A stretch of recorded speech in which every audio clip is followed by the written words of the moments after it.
Selamat pagi, siang, sore, atau malam. Di episode sebelumnya gue ajakin kalian bawa nih Vespa. Selamat pagi, siang, sore, atau malam. Di episode sebelumnya gue ajakin kalian bawa nih Vespa Prep Primavera ke bengkel buat ganti sistem CVT dengan part-part malosi biar performanya lebih oke. Nah, kali ini gue pengen ngubah sedikit tampilan nih Vespa. Gue modif tipis-tipis tapi gue janjiin hasilnya bakal manis. Let's go.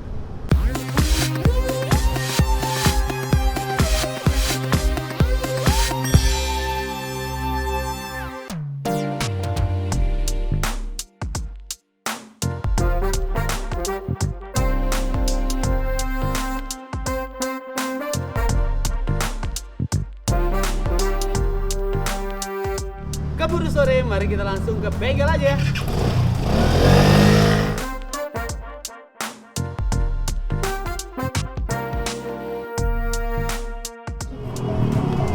Sampai juga di Scooter Wheels, mari kita mulai.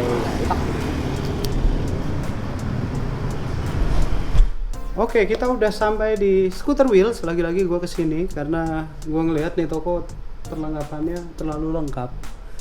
Tiap kesini mau ganti satu part jadi banyak part, dan itu pengen gue ulang karena jajan itu adalah salah satu penghilang stres kalau ada duitnya.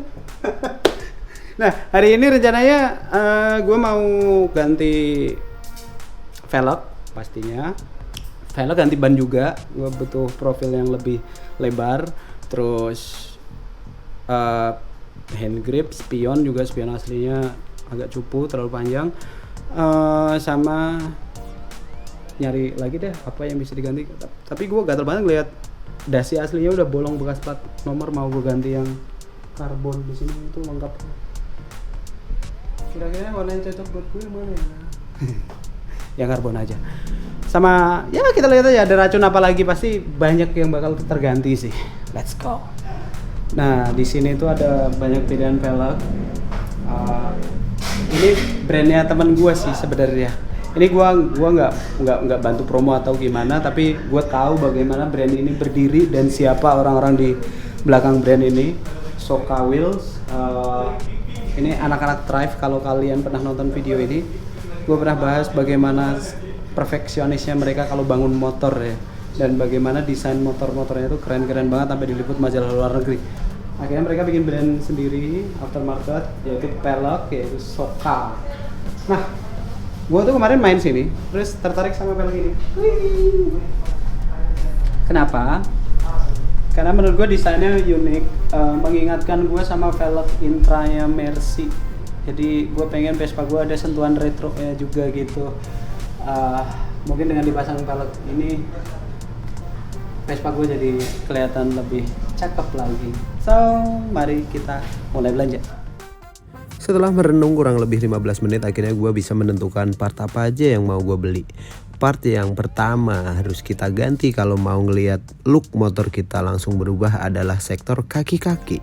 Gue langsung ganti pelek dan juga menyusul ganti ban yang lebih lebar biar tapakan ke aspal lebih ngegrip dan juga kelihatan lebih berotot. Nah, karena pelek diganti, gue juga pengen nyeperin bagian depan dan gue nggak mau motong per. Akhirnya gue ganti shock breaker.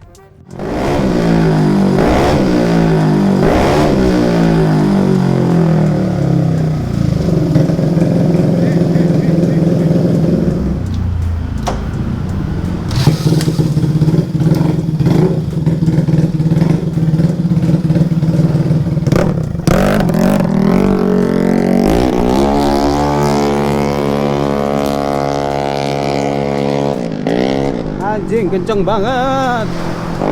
Suaranya kenceng, tarikannya kenceng. Kayak Shimizu.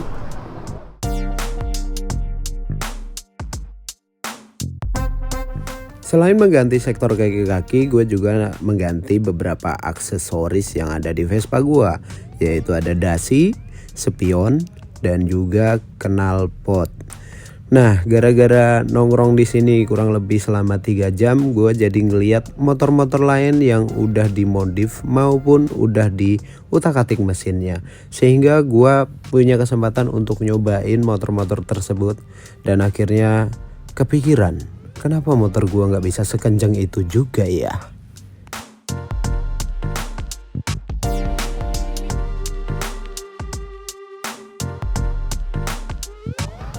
Oke, di sebelah gua udah ada Mas Bento. Yo. Tos lagi. Beliau adalah yang punya owner Scooter Wheels. Nih bengkel udah hampir 3 tahun di sini ya? Benar. Di Jalan Abdul Majid nomor 22. Nah, gua di sini tuh sebenarnya dari kemarin gua udah kesini Iya. diam-diam ganti ceritanya main kirian pakai part-part Malosi. Terus sekarang gua lagi nyoba modif looknya, tapi juga nggak major minor aja. Karena gue pengen konsep motor gue sleeper. Iya. Nah, sebelum sampai sana, gue pengen tanya-tanya dulu di sini tuh ada apa aja? Kalau di sini sebenarnya kita fokusnya sesuai nama toko sih, Om. Scooter Wheels. Ya, fokusnya sama velg sebenarnya awalnya. Awalnya Iya. jualan pelek. Tapi akhirnya karena banyak permintaan dari customer biar jadi one stop shopping lah gitu kan, Om. Oke, Jadi benar. beberapa kita sediain gitu. Iya, gua kalau kesini pengennya beli tutup pentil gitu, pulangnya tahu-tahu habis semua bral. Pokoknya uang 6 juta, 7 juta bisa habis pokoknya. Nggak apa-apa, yang penting happy. Benar. Nah, sekarang gua mau konsultasi kan, gua biasanya main Vespa 2 tak. Gua mau main 4 tak. Saat kemarin gua mainin kirian, gua tetap ngerasa kayak performanya kok cuma nambah 5-10% ya. Sedangkan kalau main 2 tak tuh ganti satu part tuh Langsung signifikan. Nah, kalau Batak apa sih yang harus diutak-atik lagi biar gua puas gitu? Benar-benar. Kalau misalnya kita bilang puas atau enggak tuh, Om, ya, memang agak berbeda dengan 2 tak dan 4 tak nih, Om. Oh, pasti, Iya, pasti. jauh banget karena kalau di 4 tak itu kita nggak bisa ganti CVT doang ngerasa puas tuh karena itu masih jauh banget step-stepnya kan, Om. Ya, itu kan baru distribusi energi ke Iya. ban ya. Karena kalau di kirian itu bukan menambah tenaga, tetapi menambah kecepatan dari 0 ke 100 lah, itu kan Betul. gitu kan, misalnya gitu. Betul. Nah, jadi kalau misalnya kita mau berpikir untuk lebih enakin, kalau di Matic ini banyak variannya, Om. Dari namanya kayak Om bilang ada Kiporno. Iki Porno, Kirian porting noken as. Namanya aneh-aneh ya. Iya, kayak Givorno itu, terus ada lagi misalnya kita abis itu stepnya lagi ada 63, abis Oh, itu bore up. Iya, 63 bore up 63, abis itu 63 bore up 63 klep gede. Oke. Gitu. Klep gede, ada lagi 66 klep gede, macem-macem banget Oke. gitu. 63 ini diameter piston chamber ya. Iya, benar. Oke. Kira-kira kalau untuk gua yang suka touring jarak jauh gitu, apa sih yang lu rekomen untuk biar mobil lagi, biar Vespa gua ini tetap powerful, tetap enak buat manuver, mengejar truk terutama, tapi tetap awet untuk dipakai jarak jauh. Endurance. Tetap terjaga. Nah, kalau di itu sih, kalau misalnya untuk biasanya anak-anak yang sering touring, terus misalnya naik ride untuk malam-malam gitu kan, misalnya mau riding ke Bandung, biasa anak-anak Vespa kan banyak gitu kan, Om. Yeah. Nah, itu biasanya tuh dipakai 63 sih, Om. 63 cukup 63 ya. cukup banget. Tapi kalau udah di atas 63 tuh agak tricky lah kayak gitu. Panas soalnya. Iya. Nah, 63 itu berarti secara perhitungan kubikasinya menjadi 183 cc. 183 cc. Lumayan, itu nambah 20% kapasitas mesin ya dari 150. Bener. Enaknya diganti nggak ya teman-temannya? Ini gua udah kirian.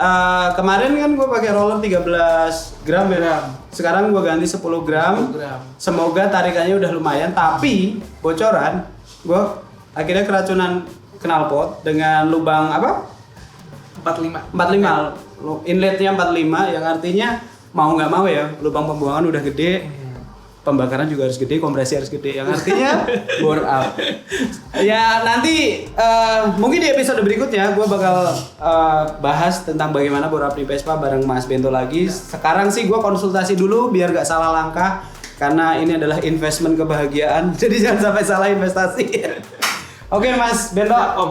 terima kasih untuk ilmunya. Sama Om. Nanti kita akan bore up nih Vespa di episode berikutnya. Jadi mumpung di sini lagi ada motornya Sincang, Vikinity Negoro, Vespa Sprint yang udah bore up 63. Gue pengen ngerasain bore up 63 itu kira-kira kayak apa. Kalau gue ngerasa cocok, mungkin Vespa Prep gue juga bakal gue bore up ke 63 juga. Mari kita coba. Kuncinya belum ada.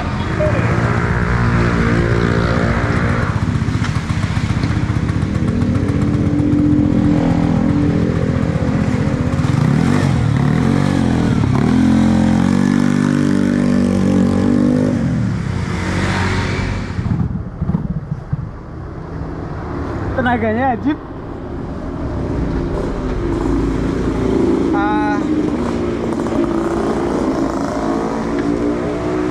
Ini tenaga yang hampir sesuai dari keinginan gua, tapi kayaknya dia transmisinya agak delay tenaganya. RPM-nya butuh agak tinggi untuk bisa mulai jambak, tapi fine sih, ini tenaga yang gue mau sih. Aduh, mau gue berat 63, mau.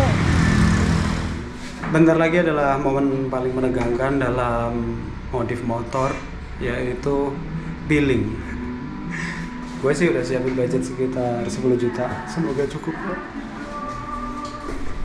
Oke, dibandingkan terakhir naik dikit, tapi partnya yang dibeli lebih banyak. Sekarang kita habis 7.900.000, ya 8 juta lah. Terakhir kan 6 jutaan tuh. Berarti di Vespa udah habis 14 jutaan. Pour up-nya nanti nggak tahu berapa. Tapi habis ini sih bakal keren ya. Iya, setelah seharian di bengkel, akhirnya Vespa gua kelar dengan budget official 8 juta doang. Looks-nya langsung berubah begini.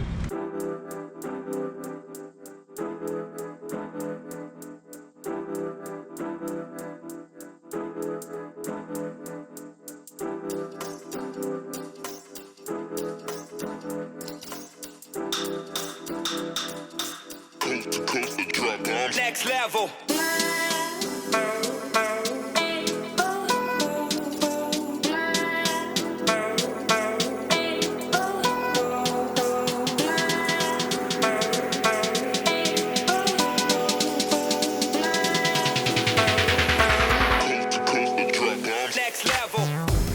Oke, jadi ini tadi yang diganti sebenarnya nggak banyak, minim sih. Cuma spion, tutup pentil, pelek, dasi, shock breaker depan biar lebih ceper, terus roller untuk CVT-nya biar lebih responsif, sama knalpot. Knalpot gue pilih C0 Racing Standard karena bentuknya itu masih kayak standar aja tapi suaranya lumayan.